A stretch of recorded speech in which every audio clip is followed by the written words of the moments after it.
Hi friends, welcome back to my channel. ఈరోజు మనము కడాయి పన్నీర్ చేయబోతున్నాము.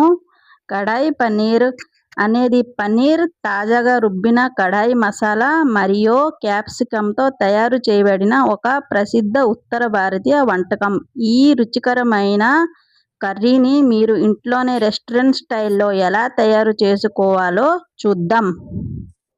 ముందుగా మనము స్టవ్ వెలిగించుకొని కడాయి పెట్టుకొని అందులో 2 టీ స్పూన్లు ధనియాలు, 1 టీ స్పూన్ జీలకర్ర, 1 టీ స్పూన్ సోపు, 1 టీ స్పూన్ మిరియాలు, 3 ఇలాచీలు వేసుకొని లైట్గా వేయించుకోవాలండి. చిన్నటి సెగలో లైట్గా వేయించుకొని దీన్ని ఒక ప్లేట్లో వేసుకొని చల్లారనించండి. ఇది చల్లారాక దీన్ని మెత్తని పౌడర్లా చేసుకోవాలండి.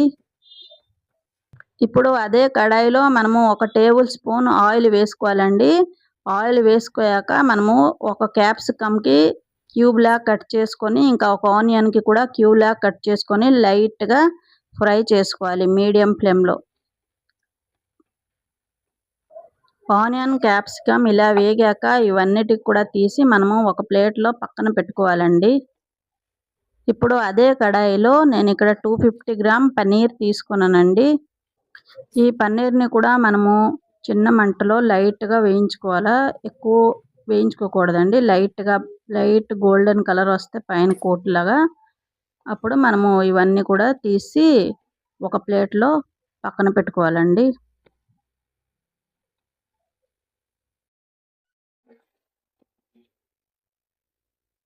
ఇప్పుడు ఒక బౌల్ తీసుకొని దాంట్లో 1 టీ స్పూన్ సాల్ట్ మీ రుచికి సరిపడా వేసుకోండి. నేను అక్కడ 1 టీ స్పూన్ వేసుకున్నాను. 1 teaspoon chilli powder, 1 teaspoon ధనియాల పౌడర్, 1/4 టీ స్పూన్ పసుపు పొడి, 1 teaspoon garam masala, 2 teaspoon దాకా అల్లం వెల్లుల్లి పేస్ట్ వేసుకోవాలా. కొద్దిగా వాటర్ వేసుకొని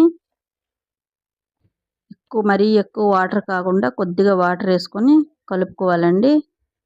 ఇప్పుడు మనము ముందుగా ఫ్రై చేసి పెట్టుకున్నాం కదండి మసాలాలు, ధనియాలు, జీలకర్ర, సోపు ఇవన్నీ కూడా ఇలా పౌడర్ ఇలా చేసుకొని బౌల్లో కలిపిన మసాలాలో ఈ మిక్సీ పట్టిన మసాలా అంతా వేసి కూడా బాగా కలుపుకొని పక్కన పెట్టుకోవాలి.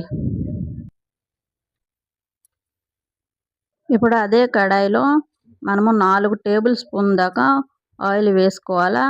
అందులో 1 టీ స్పూన్ జీలకర్ర, 1 బిర్యానీ ఆకు వేసి కాస్త వేయించుకోవాలా. ఇవి కాస్త వేగాక ఇందులో 1/2 కప్ దాకా ఆనియన్ పేస్ట్ని నేను వేశాను. ఒక మీడియం సైజు ఆనియన్కి నేను ఇక్కడ పేస్ట్ చేశానండి. ఈ ఆనియన్ పేస్ట్కి మనము బాగా గోల్డెన్ బ్రౌన్ కలర్ వచ్చేంత వరకు వేయించుకోవాలండి. ఇప్పుడు ఆనియన్ పేస్ట్ అంతా కూడా బాగా వేగిపోయినాయండి. పచ్చివాసన పోయి గోల్డెన్ బ్రౌన్ కలర్ వచ్చింది మంచిగా. ఇప్పుడు మనము ముందుగా ప్రిపేర్ చేసి బౌల్లో కలిపి పెట్టుకున్న మసాలా అంతా కూడా దీంట్లో వేసుకోవాలి. ఈ మసాలాని కూడా మనము బాగా వేయించుకోవాలండి. బాగా మసాలా అంతా వేగి ఆయిల్ సెపరేట్ అయిన వరకు మసాలాని బాగా కలుపుతూ చిన్నటి మంటలో వేయించుకోవాలండి. ఇప్పుడు ఈ మసాలా అంతా కూడా బాగా వేగిపోయినాయండి. చూడండి ఆయిల్ కూడా సెపరేట్ అయిపోయింది. ఇప్పుడు దీంట్లో నేను 3 మీడియం సైజ్ టమాటాలని పేస్ట్ చేసి వేసానండి. ఇప్పుడు ఈ టమాటా పేస్ట్ మొత్తం మసాలా అంతా కూడా మళ్ళీ ఒక 5 నిమిషాల పాటు బాగా వేయించుకోవాలండి. బాగా చిన్నటి మంటలో లేకపోతే అడుగు అంటిస్తుంది. అందుకే చిన్నటి మంటలో బాగా కలుపుతూ వేయించుకోవాలండి. ఇప్పుడు ఈ మసాలా అంతా కూడా బాగా వేగిపోయిందండి. ఆయిల్ కూడా సెపరేట్ అవుతుంది. ఇప్పుడు మనం ఇందులో ఒక 15 కాజుని పేస్ట్ చేసి వేసుకోవాలండి. ఈ కాజు పేస్ట్ని కూడా ఈ మసాలాలతో బాగా కలుపుకోవాలండి. ఇప్పుడు ఈ కాజు పేస్ట్ మసాలా అంతా కూడా బాగా కలపండి. ఇది కాస్త కలిపాక దీంట్లో నేను 1 నుండి 2 టేబుల్ స్పూన్ వరకు పాలొట్టు వేస్తున్నానండి. మీరు పాలొట్టు లేకపోతే మార్కెట్లో ఫ్రెష్ క్రీమ్ వస్తుంది, అది కూడా ఒక 2 టేబుల్ స్పూన్ దాకా వేసుకోవచ్చండి. కానీ పాలొట్టు వేస్తే మంచిది. ఈ మసాలా అంతాని కూడా ఒక 5 నిమిషాల పాటు బాగా వేయించుకోవాలండి. కలుపుతూ చిన్నటి మంటలో, హై ఫ్లేమ్లో పెట్టకండి, ఇంకా అడుగు అంటిస్తుంది. అందుకే లో ఫ్లేమ్లోనే బాగా కలుపుతూ వేయించుకోవాలండి. చూడండి మసాలా అంతా కూడా వేగిపోని బాగా ఆయిల్ కూడా సెపరేట్ అవుతుంది. ఇప్పుడు ఇదే టైంలో మనము ముందుగా వేయించి పెట్టుకున్న క్యాప్సికమ్, ఆనియన్ అవన్నీ వేసుకోవాలా. క్యాప్సికమ్, ఆనియన్ వేసాక దాంట్లో మనము ముందుగా వేయించి పక్కన పెట్టుకున్న పన్నీర్ ముక్కలను కూడా వేసుకోవాలండి. ఇప్పుడు ఈ ఆనియన్, క్యాప్సికమ్, పన్నీర్‌ని మసాలాలతో ఒకసారి బాగా కలపండి. ఇందులో నేను ఇప్పుడు హాఫ్ కప్ దాకా వాటర్ వేసుకున్నానండి.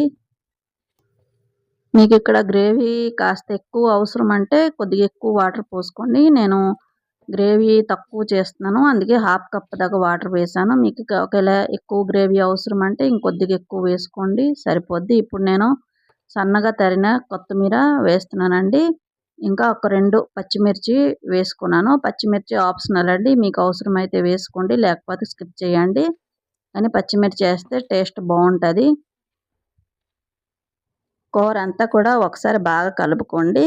ఇప్పుడు ఫ్లేమ్‌ని లో ఫ్లేమ్‌లో పెట్టేసి మూత పెట్టండి. 5 నిమిషాల నుండి 10 నిమిషాల వరకు ఉడికించండి. 5 నిమిషాల తర్వాత చూస్తే మన కడాయి పన్నీరు రెడీ అయిపోయిందండి.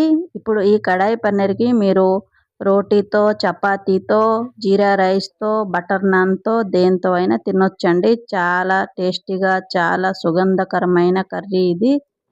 మా వీడియో గనుక మీకు నచ్చితే మా ఛానల్‌ని సబ్స్క్రైబ్ చేసుకోండి, లైక్ చేయండి, షేర్ చేయండి. ఇంకా మా రెసిపీలని ట్రై చేసి ఎలా ఉందో కామెంట్ చేయండి.